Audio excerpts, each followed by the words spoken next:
Pat King has been found guilty of 5 charges of the 9 charges laid against him and not guilty of 4 charges. His 5 charges he was found guilty of include mischief, counseling, obstruct, resist police, and then he was found not guilty of all the intimidation charges and not guilty of personally obstructing or resisting police, as the court has found that he was cooperative with police and that his arrest was unremarkable. The arresting officer, Officer Carmel, also testified earlier in the trial that in his professional opinion an offense had not been committed during the effect of Pat King's arrest. After the judge asked him a yes or no question, did Mr. King, in your professional opinion, commit an offense when you arrested him? The other 2 convictions escape my mind right now, but there is 5. And of course the media is all over that. When the judge was going over the not guilty counts, the media had their pens down and their laptops closed.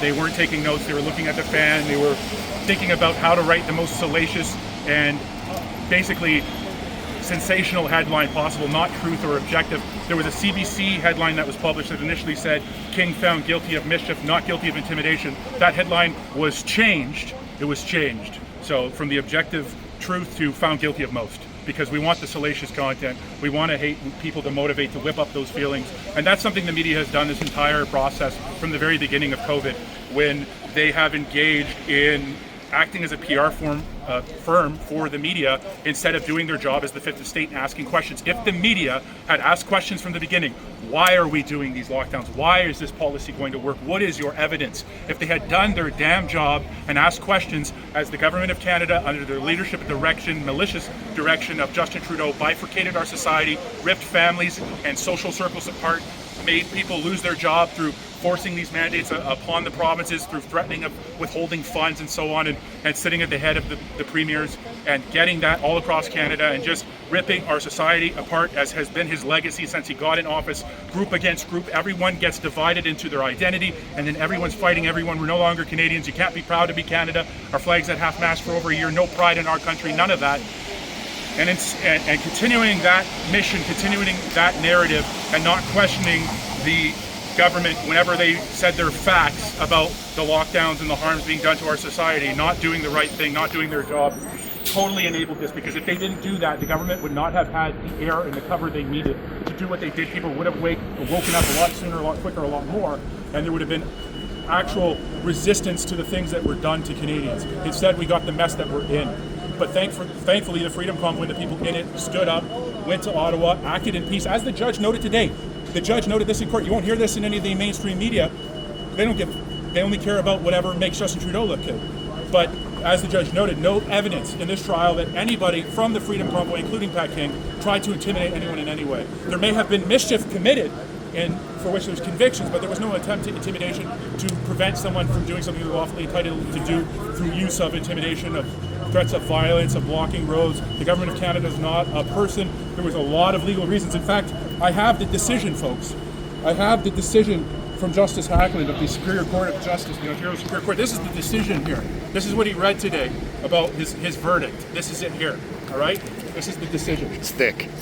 There's a lot to it, and there's a lot of detail. I have covered this trial from the very beginning, like several other media. Very few of the media who are here today, the vultures, we will call them, were actually covering this trial from the beginning. A few of them were, and we've talked at length about the failures of the press in Canada, the CBC, CTV, City, Global, whoever. They all failed, they all fell in line, they all refused to actually do the job of the press, to hold the government accountable. They turned their force and their direction and attention against the people who were questioning the government instead of against the government. They worked as a tool of the regime, as a PR firm, as officers of the narrative, instead of actually asking difficult questions and doing the difficult job of the press. They all need to be defunded. They all need to be told in a very strict and poetic way, you're fired. Day one priority for any incoming Conservative government needs to be defund CBC, CTV, all the subsidies, cancel them, all of them. Let them sink or swim on their own and cast their narrative to poison the minds of Canadians on their own accord and their own dime and their own initiative, their own capability and resources. We're not going to pay for that anymore. And now it's a sure thing. The next government, the next time there's an election in this country, the Liberals are going to be defeated soundly. The majority of Canadians want an election, and this Liberal government is going to be defeated. The NDP is going to be defeated. The Conservatives will most likely win. Will there be a total and complete change? I don't think so. But if we could defund the CBC, if we get a few of these things right, then we can capture the momentum. The momentum is ours. We can see it around the world. We see it in the USA. We can take this momentum and we can keep marching with it. And this is not the outcome people wanted. This is the outcome that was foreseeable for us paying attention. It's not the best outcome. It's not a positive day. But what we did is, with our resilience and our strength, we stood strong in there, and the energy that we were projecting in that room sapped the vicious energy of the people who came to salvate and celebrate King's conviction. We took it totally away from them, from the media party, from the limited number of detractors. There were maybe 5 detractors, an overwhelming amount of supporters, one whole half of the courtroom, a very small courtroom, totally loaded. People were standing. They actually allowed people to go sit in the jury box at the end after hours because the Crown said it was a fire hazard for people to stand in the back of the room or in the hallway of the courthouse, like the, what do you call it, vestibule between the 2 doors between the court and the outside of the court, like the main court lobby. So that's where we're at, and it was overwhelmingly filled with supporters, maybe 5 detractors plus the media party, and only 4 of us journalist types were actually covering this the entire time. Everyone else there just to seize the clout of the day or to get their personal vendetta against King, and because they hate him. They hate him on a personal level, just like the Crown hates him. If this was any other accused in Canada, think of all the car thieves going free right now. Think of all the B&E suspects going free. Think of all the assaults, all the terrible crimes happening, all going free, getting jordaned out. They're wasting valuable court time. Second. Okay.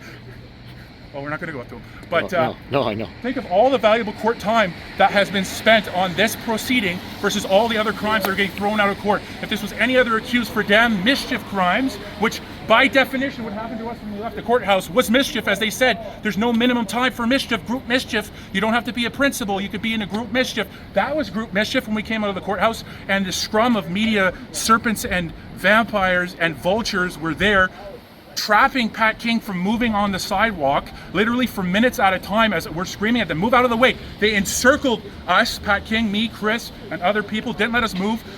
Had their big 40-pound TV cameras. They were spearing people with them, their microphones, assaulting, mischief, forcible confinement. Those are crimes. And according to the threshold of conviction in the Freedom Convoy, they should be convicted. That's a crime that they just committed there. But there's 2 rules, right? There's rules for the regime and then there's rules for everybody else. The friends of the regime can do whatever they want. They park their damn fake news mobile on top of the grass. Who cares? They do whatever they want. Not for long. They need to be defunded. That's where we're at with this. Circus coming out, circus inside. There was good news, no intimidation. No, Pat King didn't. The evidence says nobody else did. No violence. Huge. The media doesn't care. That should be the threat. No threat of violence from Convoy. He even, as I understood it, as I hear it, I'll reread it, said that it was a peaceful protest. That was a lawful protest that may have had mischief committed. That's huge. It's because the mischief convictions are because the mischief conviction threshold is on the floor. Anyone in this country charged with mischief, you should be very afraid. You have no hope in hell of a defense. There's nothing for you. You're guilty. Everybody charged with that offense, there's so many avenues to do it. You know, if we had the same threshold as intimidation, look, nothing there. That's where we're at right now. 5 convictions, 4 not guilties. Sentencing is probably going to be next year. First, there will be a sentencing argument. There will be sentencing submissions by the Crown and the defense saying how long they think the sentence should be, based on the maximum, based on what they want, based on mitigating factors. And then after that, there will be a sentencing hearing where Pat King will determine what's going to happen to him. But do I think he's going back to jail? No, I think he'll probably get time served. The Crown will probably ask for some ridiculous amount of time, but I don't see how that will be justified here. Look at the case of Jason Vanderweer, local jurisprudence of convoy law. Convicted, I believe, of mischief. He was the driver of the shed truck right at the heart of Metcalfe and Wellington. His ultimate sentence was 90 days, conditional sentence. He had 45 days of house arrest, I believe, in 45 days of curfew. So for people salivating, hoping that Pat King goes to jail for some extended amount of time, I'm sorry to break it to you, that's really not a realistic outcome. That's not going to happen. That would be totalitarian. So the regime gets their conviction.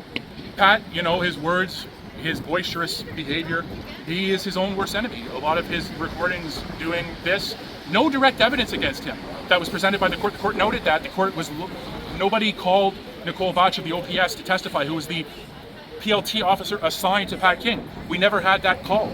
So the court never had that evidence. They had people who spoke to Pat King once or twice, a whole bunch of impact evidence from the Crown, from people saying the horns bothered them, couldn't sleep, couldn't navigate because I'm blind, couldn't do this or the other thing. And by the way, no evidence of anyone being encircled like we just were in front. I saw somebody, Karima, posted a video of that, and some people in her comments are saying, oh, it's ironic, the convoy people, you know, they don't want to be blocked. There's a very big difference from a car parked on the side of a friggin' street or a truck and then a group of like 20 people surrounding you and bashing you with cameras and stopping you from moving. That's a totally different universe of reality. So we don't live, the fact is, we don't live in the same world as these people. They have a totally different set of facts, a totally different set of circumstances and truths, of the fundamental truths of reality. Justin Trudeau's conduct, the way the government, we live on different planes of existence. But anyone charged with mischief in this country should be very concerned. You basically have no hope in hell of any kind of a defense. The conviction ceiling is on the floor. Everything else still has a good ceiling. But yeah, so if you've been charged with that, expect to be convicted. Except, you know, if you have maybe the best lawyers in the country, then maybe you have a good chance. And maybe if people love you enough and they can give you that, then you have a real chance. And I can think of some people who have that opportunity. Because God bless them, God bless everyone who came to the Freedom Convoy, who stood up for our rights and freedoms in this country, and provided hope and light in a time that was so dark, definitely the darkest period of time in our country's recent history, where people were being bifurcated, ripped apart, families destroyed, jobs taken away, promotions, forced healthcare choices, all these terrible things, people passing away alone, watching their loved ones through iPad screens. That's where we were. Thank goodness for the Freedom Convoy coming to Ottawa. Thank you all. Thanks for the personal sacrifices you made. And this has been one heck of a trial to cover. There's a couple more things to do this afternoon, but that's mostly it. Do you have anything to say about the circus outside, Chris? Just a quick recap of that? Yeah, it was absolutely wild. I mean, it's always a little wild outside this courthouse, but the behavior of the mainstream media coordinatedly, assaulting people, it's not surprising, but it is almost. Like, these people never cease to amaze me on how slow they can stoop. People from moving. When we scrum with MPs, when we scrum with the ministers, we're always walking with them. We're never blocking them. We never try to step in front of them encapsulate them in a circle. We've never done that. And I mean, these people were asked to move jail. repeatedly. Yeah. And Even the we give people distance, we give them respect, and we still get it. We get threatened, we get attacked. Can you imagine if anything like this happened to any of them? They'd be crying foul, there'd be blood running out of their eyes because they'd be crying so much. Yeah. This country is in trouble, but the momentum is ours, and the point is, this is a disappointing day, but take this, stand up, don the armor of God, and walk forward. Amen. Walk forward and do your job, do your work, fulfill your calling. And dare I say, hold the line. Hold the line. The Freedom Convoy was successful. Saskatchewan, Alberta listened. Quebec dropped the tax day one. Ontario, all these other places. It worked. It worked. Everybody but the federal government. And the people of Canada, the voters of Canada, will punish the Liberal government and the NDP for everything they've done to us, destroying our economy, destroying our families, destroying our society, shaming our country, destroying our culture, destroying our futures. Everything they've done, the people of Canada at the next election will rebuke solidly this Liberal government. I have faith in that. I have faith in you. Thanks for watching. Thanks for following. From Ottawa, I'm Right Blend with Chris behind the camera.